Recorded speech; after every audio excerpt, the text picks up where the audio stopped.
Fantasy XVI's producer, this guy, says the term JRPG is offensive. Many disagree, refusing to stop using the term even though it could hurt someone's feelings. Anyone who comes to his defense is then screamed at for virtue signaling, even though we can directly point to the person hurt by the term, this guy. This isn't a hypothetical, it's reality. Naoki. Yoshida, again that guy, has a lot of legitimacy in his statement. The term made sense in the infancy of gaming, but as we've gained the internet, it quickly lost meaning. If it's not clear, I agree with him and think we should stop using the term, and by the end of this video, either you'll agree with me and use my incredibly easy solution, or at least have the knowledge to tell me why you don't. As most things in video games, it all starts with tabletop games, or more specifically, Dungeons and Dragons, aka a bunch of nerds sitting around a table playing pretend. I'm one of those nerds, let's go! This was right as computers and electronics started to become consumer accessible, and these nerds were by far the most likely to take these computers apart or learn the software within, giving them a direct line into the gaming industry. They created the first text-based adventures, a lot of which were taking inspiration from the D&D campaigns they were already running. I am not really a math guy. Technology rapidly started advancing, and so did gaming. We went from text-only games to games like Rogue, Temple of Opshai, Wizardry, Akalabeth World of Doom, which would later become the foundations for all RPGs afterward. Ultima. Ultima had an open overworld with a top-down style comparable to Akalabeth. Nailed it. But also first-person dungeons compared to Wizardry, where you fought funky little guys like this skeleton, oh he's gone, creating a unique mesh of gameplay. It also had a pretty in-depth questline about an evil wizard and a gem of immortality and other extremely default fantasy stuff. This single game, with help from others, became the foundation for every single RPG after, giving us amazing games like Baldur's Gate or Diablo. But most notable to this video were those coming out of Japan. In the 80s, computers weren't very popular in Japan. They were large, clunky, and expensive. Kinda like me. That's not to say they didn't exist though. Plenty of Japanese people had them, and plenty of games came out of Japan at this time. Most of which being visual novels, but RPGs too. For example, Panoramato may have been the first game to feature a day-night cycle. Dragon Slayer was one of the most popular of its time, and insanely influential. Hydlide created attack and defense modes, with its sequel inventing the morality meter. The Black Onyx sold well worldwide, and its creator went on to publish a little game called Tetris. Yeah, he's that guy. However, despite the success of these and many other titles, once the consoles hit the mainstream, they took over Japan. The NES sold like hotcakes. Small and affordable compared to computers, it was perfect for Japan. But it had one issue. RPGs are big games with a lot of moving parts, customization, and more importantly, a lot of buttons. They couldn't, and still a lot of the time can't, translate to the consoles very well. So because of massive technology differences, Japan had to come up with something new to fit onto these consoles while still satisfying their creative hunger.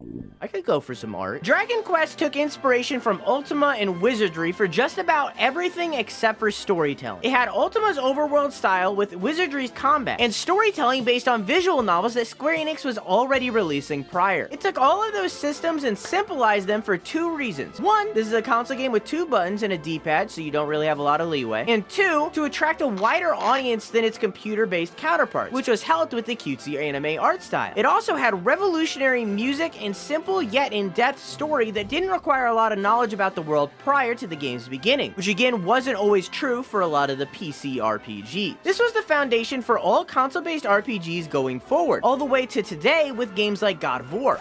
I'll get to you later. Rapidly, we've seen a lot of innovation in this space. Digital Devil Story Megami Tensei created the monster catching system later used in Pokemon. Phantasy Star had animated monster encounters, big upgrade compared to him. Oh, he's gone again. Final Fantasy had character creation and side view combat, which would later become the norm. The Legend of Zelda and its sequel invented the ARPG, a variant of a variant. Meanwhile, on the PC side, they were still building off the roots planted by Ultima, expanding in an entirely different direction with games like Bard's Tale or Fallout. The technological differences between console and PC were causing the singular genre of RPG to become vastly different depending on where you play. So computer RPGs became exactly that, computer RPGs, or rather, CRPGs. These would eventually grow into subgenres as well, like the MMORPG, but let's not get too off track. Consoles quickly became more popular than computers for gaming worldwide, but neither were viewed as lesser by the mass majority. People just had different preferences. Up to number 9. Now we could go on for ages, stories about how the genre continued to change and evolve with the games like Chrono Trigger or Kingsfield, but I would rather move on to the game that broke the mold. The game that raised and set the bar. The game that caused Westerners to pay attention. Final Fantasy VII. Final Fantasy VII took advantage of discs. This allowed it to have longer quests, dozens of minigames, intricate deep dark stories, battles viewed from many angles, and CGI that seamlessly blended into gameplay. It was groundbreaking, not just for JRPGs, not just for RPGs,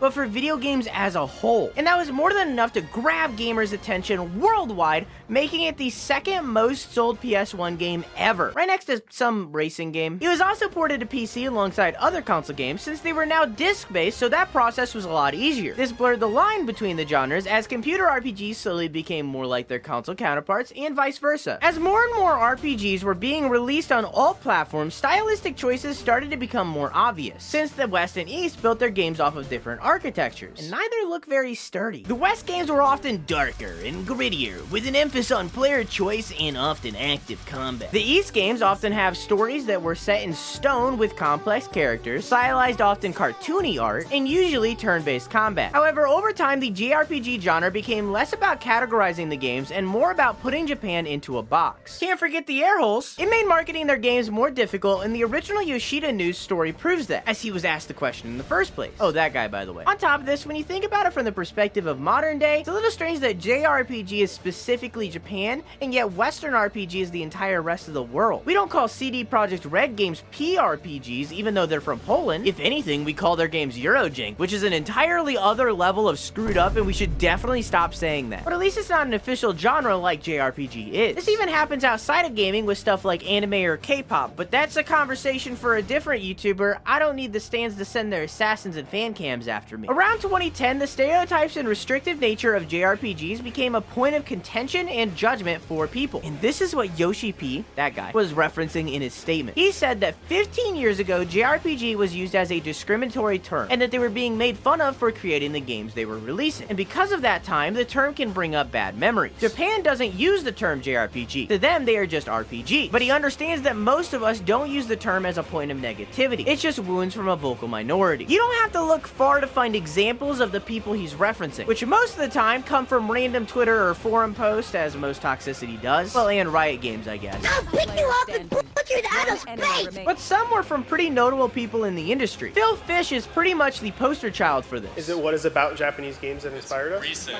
Recent. I'm sorry. They suck. I'm sorry. Like, you guys need to get with the times and Alongside Jonathan Blow, who doubled down on what he said. I mean, I don't like Japanese games either. All the modern ones that I've played, except Dark Souls and Demon Souls and stuff, is you sit down and the game treats you like an idiot. And then they make me click through so much bad dialogue. Being logical about game design is too easy to take too far, and then you have nothing. You have a joyless husk. There was obviously a lot more to what they said. They were just voicing bad opinions in a way that wasn't very kind. There's a link in the description for the whole thing. However, there was even some really big names calling out Japan's RPGs, like Greg Jeshuk, who shamed their lack of evolution, which frankly just wasn't true, or a Fallout New Vegas ad that poked fun at them for being too scripted, linear, and cinematic. The most egregious clip I could find was from G4. Who knows anything about Japanese history? There were some samurai, they periodically killed themselves, a rat learned judo, and they invented a religion that sanctifies small trees and fat guys wrestling. Then we nuked them. That's what they turned into a real country. That wasn't even about the genre, it was just genuinely messed up thing to say. You'll notice that not once in this video have I called the term JRPG racist. I've said it's a slur, discriminatory, but not racist. The J in JRPG stands for Japanese, as in the place. It has nothing to do with the people's race. And yet everyone seems very eager to make it a race thing, and instead they just end up looking stupid. On top of that, a lot of people took the defense that they often do when someone is trying to push for change, virtue signal. I'm gonna hit you with the real. I don't care why you think I'm taking the stances that I am. If a virtue signaling is your only reason to not change the terminology when we can directly point to the people who are upset by it, that guy, you're the problem. Okay, now that I defended myself from the haters a little, let's observe how the term no longer makes sense regardless of the political correctness. We as human beings take inspiration from those around us. They give us our mannerisms, voices and accents, and just about everything. It's part of us being social creatures. This is even more of a thing when it comes to art, which video games are. This isn't up for debate. Before the internet, video games mostly took inspiration from other titles around them. The only reason Ultima had such a big influence on Japan was because of its translation. location. This is the reason why games from specific places have very specific styles and later stereotypes. They were all building off of each other. This is a weird improv meeting. After the internet, borders started to blur as everyone began interacting with each other to some degree. Western influences leaked into Japan, making their games more like everywhere else, and the same happens for the inverse. In fact, most games that are technically JRPGs aren't anything like the stereotypes of the genre. Elden Ring and all other FromSoft titles, Monster Hunter, Nier. I could list games for hours that are both RPGs from Japan and yet aren't anything like the origins of the genre, as they've taken influences from media elsewhere. Final Fantasy XVI is the perfect example of this. It honors its roots, but is very clearly separate from them, and this has been gradually happening since Final Fantasy X in 2001.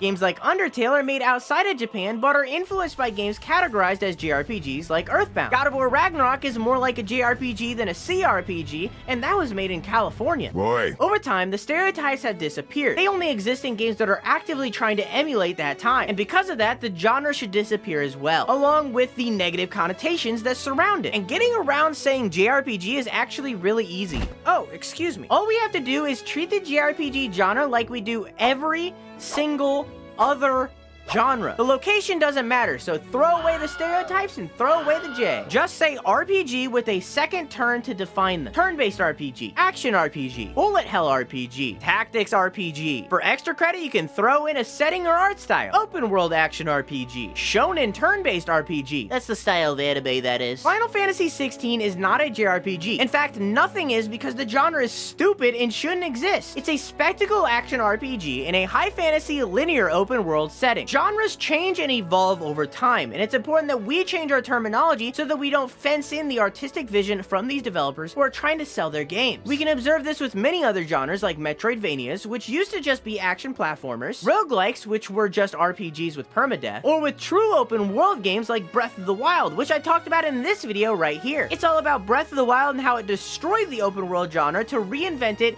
into something new. Thank you for watching this video. I love you. Mwah!